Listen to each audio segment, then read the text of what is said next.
Kita langsung skip dulu, langsung ke materinya. Nah, izin Bapak Ibu saya menjelaskan dulu mengenai silpa. Jadi kita lihat ilustrasi di sini bahwa jika ada silpa dari satuan pendidikan, kita anggap nilainya 1 miliar pagu setahun, maka tahap satunya 500 juta, tahap 2 500 juta. Dan jika ada 50 juta silpa tahun lalunya, maka yang kami salurkan bukan 1 miliar, tapi 950 juta. Nah, namun karena 950 juta ini yang uang yang disalurkan, tapi karena masih ada uang 50 juta di satuan pendidikan atau di sekolah, maka total dana di sekolah itu ada 1M. Ya, jadi bukan 950 juta. Nah, sehingga yang wajib dilaporkan itu bukan 950 juta, tapi 1M. Ya. Nah, ini kondisi pertama, ada silpa tanpa denda. Yang berikutnya adalah tidak ada silpa tapi ada denda. Nah, kalau denda contoh di sini, jika dendanya adalah 35 juta, maka uang yang diterima oleh satuan pendidikan itu ada 965 juta, terpotong 35 juta. Nah, karena dia tidak ada silpa, maka uang yang dipegang sekolah itu adalah 965 juta. Dalam konteks ini yang wajib dilaporkan bukan 1M, tapi tetap 965 juta, karena dia kena denda. Nah, tapi kalau ada silpa, ada pengurangan, maka dia akan 4 juta, tetapi 915 juta, karena ada silpa 50 juta. Namun karena ada silpa 50 juta, maka uang di sekolah ada 965 juta. Nah, sehingga wajib lapor tetap 965 juta. Nah, kami menulis juga di sini bahwa silpa itu wajib dilaporkan. Jadi pemotongan yang kami lakukan di luar denda itu wajib dilaporkan. Jadi contoh di layar ini, jika pagu tahap satunya 535 juta dan ada pengurangannya adalah 497 juta, maka nilai salurnya cuma 38 juta. Tapi yang wajib dilaporkan bukan 38 juta, tapi 535 juta. Ya, jadi mohon jadi perhatian. Saya skip berikutnya. Nah, Bapak Ibu, karena tahap 1 kemarin terakhir tanggal 25, jika masih ada belum salur tahap 1, maka tidak akan dia lewat pelaporan tahap satunya, maka dia akan tidak akan salurkan tahap 1. Nah, mendekati tahap 2, jika ada telat dalam pelaporan tahap 1, maka dia akan kami potong 2% di bulan Agustus, September 3%, Oktober 4%. Sedikit mengingatkan kembali bahwa syarat penyaluran tahap 2 itu adalah sudah lapor tahun lalu dan sudah konfirmasi di markas, juga sudah tutup BKU 12 bulan. Bagi sekolah kinerja 2025 itu wajib lapor kinerjanya, tadi makanya ada pesan bagi yang belum lapor. Untuk berikutnya adalah tahap 1 2026-nya sudah minimal 50%. Jadi itu syarat-syarat penyaluran tahap 2. Ya, jadi kalau yang ditelat, ini maka tidak akan kami salurkan. Saya skip dulu, berikutnya langsung ke, nah ini tolong perhatikan nanti karena sudah lewat, jika tahap 1 tidak salur, maka otomatis tahap 2 tidak salur. Seperti tadi di materi sebelumnya, ada beberapa sekolah di SMA yang karena tahap 1 tidak salur, maka tahap 2 tidak salur. Ini saya skip saja karena agak panjang.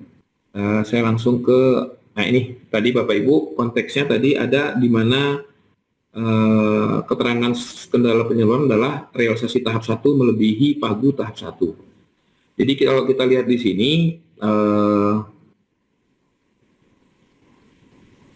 jika dilihat kondisi pertama dengan pagu 100 juta, pagu tahap satunya tentunya 50 juta dan tanpa silpa, maka maksimal realisasi yang kami perkenankan adalah 50 juta.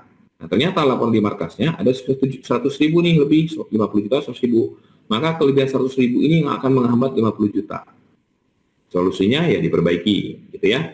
Nah, kondisi kedua, dengan pagu dan silpa dengan pagu yang sama, tapi dia ada silpa 100.000, maka maksimal realisasi yang kami anggap diperbolehkan adalah 50 juta 100.000. Namun dari konteks ini 50 juta realisasinya ternyata 50 juta 200.000, sehingga ada kelebihan 200.000, 100.000.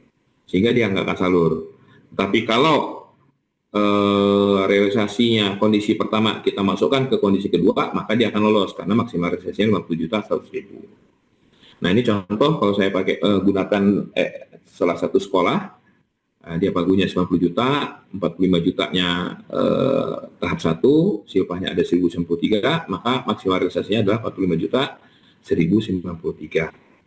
Namun realisasi dia lebih, 45 juta 35.600, sehingga kelebihannya ada 34.000. Maaf, kelewat. Ini biasanya terjadi karena di satuan pendidikan mengisi bunga ketika tutup PKU. Jadi mohon nanti bunganya jangan di-input. Nah, berikutnya ada kondisi di mana dana di sekolah melebihi pagu. Nah, ini juga tolong hati-hati karena kami dapat laporan beberapa ketika Zoom beberapa waktu lalu, ternyata uangnya habis padahal pagunya nggak sebegitu besar. Contoh tahap 1 pagu dari 25-nya 1M. Nah, sehingga dengan kondisi yang ada realisasinya cuma 450 juta. Nah, akhirnya silpa 2025-nya cuma terjadi 550 juta.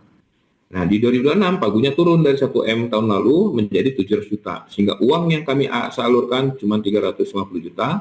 Namun uang yang ada di sekolah, jika dijumlahkan, totalnya ada 900 juta.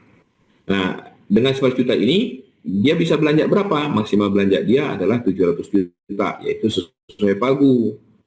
Nah, 200 juta ini nanti akan menjadi pengurang di tahap 1 dari 27. Karena di Arkas pun Bapak Ibu tidak bisa membelanjakan lebih dari pagu atau melaporkan lebih dari pagu, ya. Nah, berikutnya adalah pemotongan reguler karena kinerja tadi yang beberapa saya sampaikan. Di PMK 119 tahun 2025 pasal 47 ayat 4 dan 5 bahwa sisa dana bos kinerja, paut kinerja dan kesalahan kinerja sebagaimana maksud di ayat 4 tidak habis digunakan sampai tahun anggaran berikutnya, maka akan diperhitungkan untuk bos reguler, paut reguler, ataupun kesalahan reguler.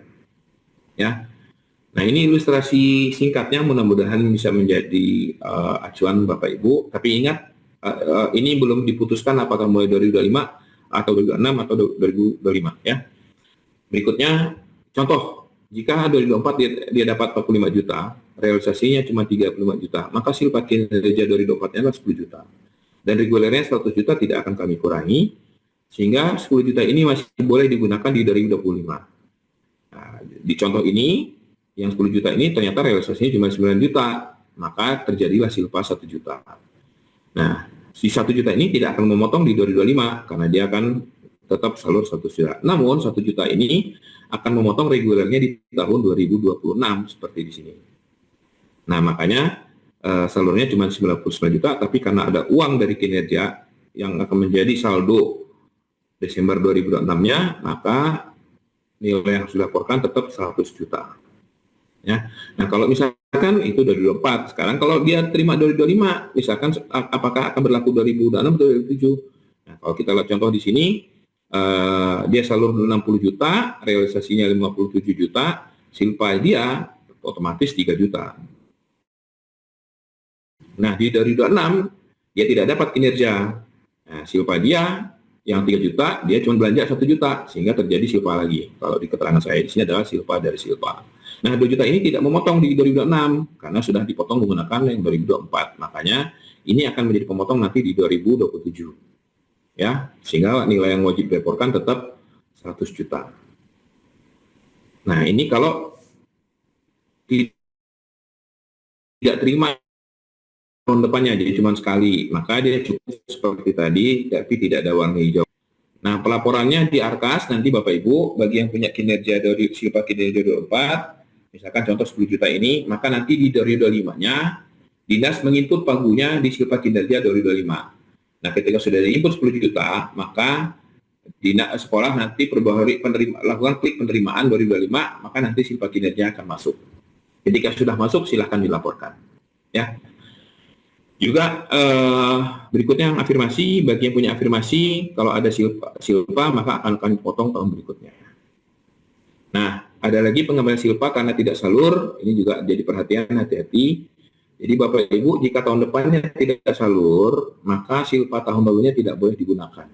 Ini contoh seperti ini, dari 25 dia dapat 1M, salurnya 1M, realisasinya 950, sehingga silpanya 50 juta. Maka 2026 dia tidak masuk Kepmen atau tidak salur lah sama sekali. Maka silpa 2025 ini tidak boleh dibelanjakan dan dikembalikan ke RKUD. Ya. Nah, Contoh ini kalau 2007 nanti nih, maka silpanya akan ada 3. Contohnya nanti 2008-nya dia 2008 nggak salur gitu.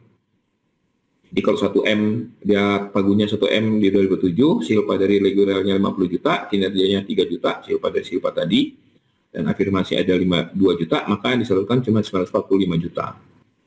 Nah, nilai yang dikembalikan itu adalah 55 juta total dari sini. Dan itu tidak boleh dibelanjakan.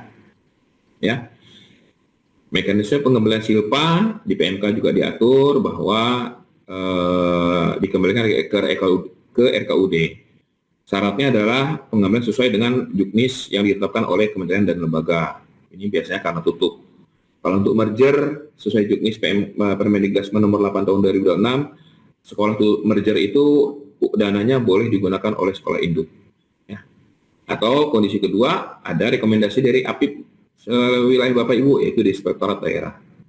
Nah, setelah dikembalikan ke RKUD, kalau di PMK 204 tahun 2020 itu dulu dikembalikan ke kas negara, dengan PMK 119, maka pengembalian tadi akan memungkinkan memotong penyaluran dana alokasi umum, dana bagi hasil, dan atau antar jenis dak non fisik. Ibaratnya dana BOS bisa memotong DAU atau BOK di daerah Bapak Ibu semua.